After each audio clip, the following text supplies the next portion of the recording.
多用途功能挖掘到底，后勤保障领域在开花。机动战士高达 Seed Destiny Astray 设定解说。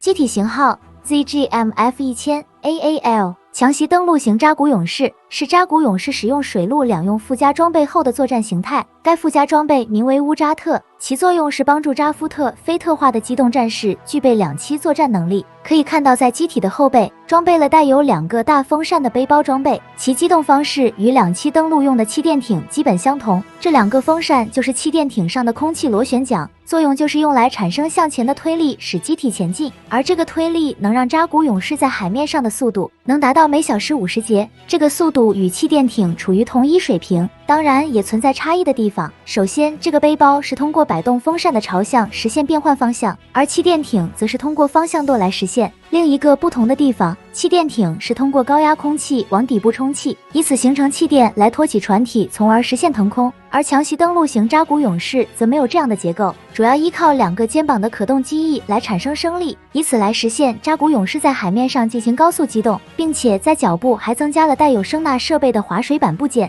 穿上后就能更好的在海面上进行航行，也就具备了像水陆坦克那样有海向陆的进攻能力。而有所不同的地方是，搭载水陆坦克和气垫艇的平台都是水面舰艇里的船坞登陆舰和2栖攻击舰，而扎夫特则都是水下航行的潜水母舰福斯古洛夫级。该型舰艇的体积十分庞大，因而内部有足够空间设置格纳库来容纳多架机动战士，加上扎古勇士的水密性可以潜入水中进行机动，因此能像格恩这样的水中型机动战士直接在水下从福斯古洛夫级出击作战，这样就可以利用在水下的隐秘性，对敌发起的登陆作战就能起到奇袭效果。而且除了登陆作战之外，强袭登陆型扎古勇士还能执行护航和反潜等作战任务，所以配备了相应的武装来打击水面和水下目标。其中在滑水板的外沿侧面则各携带了2枚鱼雷，在战斗时可以像鱼雷艇那样通过高速靠近敌方水面舰体来发起鱼雷攻击。另外，在脚后跟位置还各带有4枚 M25 型深水炸弹，当发现敌方水下目标后，就可以迅速前进到目标所在位置进行投放。该深水炸弹不仅威力巨大，还能做到精准控制爆炸的深度。如果要攻击大型目标，额外的还准备了144厘米口径的大型攻击鱼雷。该型鱼雷通过手持的方式进行携带，所以最多携带量就是双手各携带1个。算上脚底的4枚鱼雷，一架强袭登陆型扎古勇士的战斗力基本与一艘鱼雷快艇相当。当双手携带大型鱼雷进行作战时，其他的手持武器就会放在后腰的挂架上，以备在鱼雷投放完毕后重新手持使用。值得一提的是，原来配备的光束突击枪针对使用环境进行了防水的改进，可以看到枪上的弹匣和枪管等部分存在差异，剩下的就是在腰部位置仍可携带4枚手榴弹，可选的手榴弹类型没有发生变化，分别是高爆弹、闪光弹、燃烧弹、烟幕弹和流线弹，根据作战任务需求来选择携带。而在电子设备方面，强袭登陆型扎古勇士也做了适应性的调整，那就是在头部额头位置增加了1个触角，这个部分内置了水下探测用的传感器，以方便机体在水下环境进行作战。同时，这个部分还具有潜望镜的功能，能像潜艇那样在水下观察水面情况。基本上凭借这几个地方的改进，扎古勇士这个一开始作为宇宙用的机型就能适应在地球上进行登陆作战。值得一提的是，强袭登陆型扎古勇士其实取名为夜光虫扎古勇士，据称是因为头部独眼摄像机的缘故。当进入夜间在海边潜伏进行登陆作战时，扎古勇士的这个独眼摄像机看起来就像是海边的夜光虫那样发光。不过这一说法并未得到确认。然后就是在已知参与过的战斗记录里，强袭登陆型扎古勇士有参与规模庞大的天堂岛战役。由于天堂岛基地的位置与海洋相邻，使得登陆作战就成为了其中一个非常重要的环节。这意味着攻守两方都会投入大量兵力在水下进行较量。而在这场战役当中，强袭登陆型扎古勇士就为扎夫特发挥了重要的作用。其中一个名为马里奥·格雷格斯的小队队长，他率领的强袭登陆型扎古勇士作战小队承担了护送另一支特战队进行登陆的作战任务。于是在天堂岛基地的守卫部队发起进攻的时候，这支强袭登陆型扎古勇士与其他水中型机动战士与守卫部队近段漩涡为代表的水下部队展开了激烈的战斗。虽然这场战斗的结果是这支作战小队全部阵亡，但他们负责护送的特战队成功突破了防御，为扎夫特拿下这场战役的胜利给予了很大的帮助。最终扎夫特完成了对天堂岛基地的占领，于是这场战役也就到此结束。另外，作为佣兵的凯特·马蒂坎也拥有强袭登陆型扎古勇士这一型机体。他驾驶的这一型强袭登陆型扎古勇士与扎夫特装备的相比没有什么改变，只是按他个人的行为方式，在机体涂装上增加了体现他个人特色的十字符号。而他这架机体目前已知的战斗记录是在受雇于自由记者杰斯·里布斯一同前往回收屋负责管理的巨型漂浮岛时发生的战斗。当时马蒂坎考虑到漂浮岛处于四面环海的环境，所以选择了驾驶强袭登陆型扎古勇士。正好在杰斯·里布斯到达漂浮岛进行采访的期间，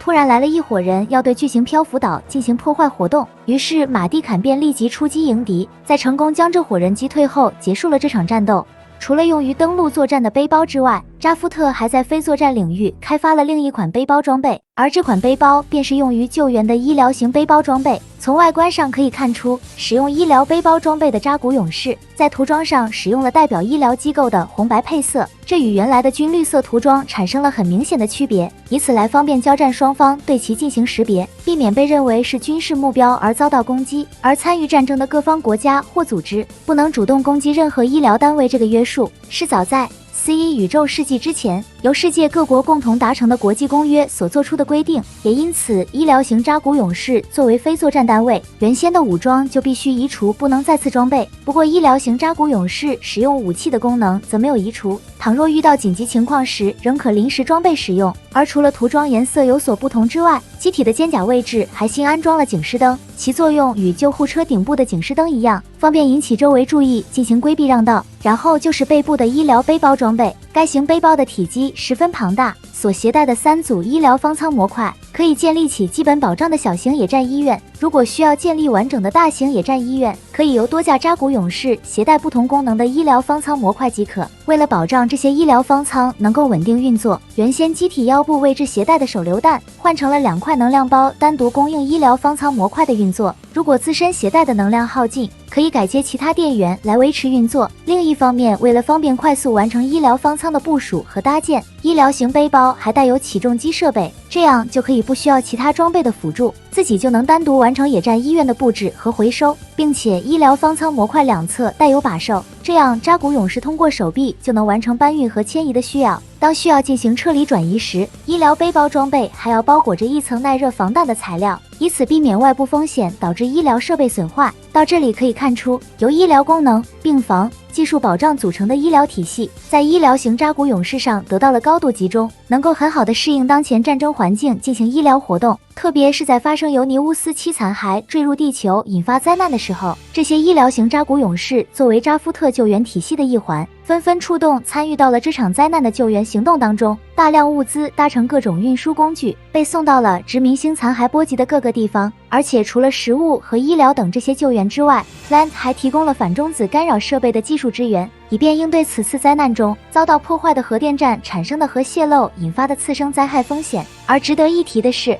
原本是医生，在参军后也被称为医生的米哈尔·寇斯特，也驾驶医疗型扎古勇士参与到这场救援当中，结果在途中遭遇到了抢夺反中子干扰设备的恐怖分子，而且这伙人还驾驶了3架来自奥布生产的 M1异端。于是在这个危急的情况之下，米哈尔驾驶医疗型扎古勇士进行反击，虽然以非作战型机体进行迎战十分不利，但凭借着自己优秀的驾驶技术，使用钢架作为武器进行战斗，最终成功将恐怖分子的3架机动战士全部击破。除了这场战斗之外，在东亚地区的第13密林保护区也出现了部署医疗型扎古勇士的记录，不过具体情况目前仍不得而知，反倒是出现了使用另一款背包装备的扎古勇士，也就是机体型号为 ZGM-100024 的指挥官用扎古 CCI。 可以发现机体型号里 ZGM 少了个 F 字母，这是因为这一型扎古勇士属于是通讯指挥型的机体，名字里的 CCI 分别指的是 Command、Control 和 Information， 这3个单词的意思分别是指挥、控制和信息，所以型号里代表战斗的 Fight 首字母 F 便选择了移除，而型号所表示的都在背包装备上得到了体现。